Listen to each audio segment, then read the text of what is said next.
demographically, psychographically, and geographically.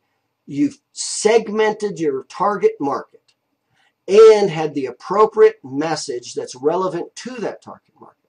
Now imagine that's the scenario and we're in front of 3,000 people. What's the likelihood that you're not going to get any business out of 3,000 highly targeted specific people looking at that message? In other words, that's when you would actually finally lose. If you had 3,000 highly targeted people look at your message and you didn't get any of them as a patient, that's when that would be bad advertising. What's the likelihood of that happening? It's very, very, very, it's almost impossible if you did a highly target specific campaign. Now, if you did one, if one came in, it paid for itself.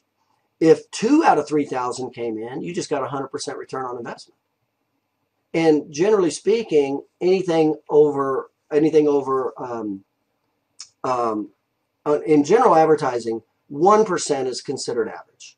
3% is considered good. So if you get 3% or greater, that's considered good advertising. Okay, but when you look at the numbers, if a case average is $3,000 and I've got a very tight message, tight segmentation, out of 3,000 people, how many of those am I going to potentially get? Now, those 3,000 aren't going to happen in one day, 1 week. It could be over 6 months, a year, whatever. But I'm just talking about the relationship here.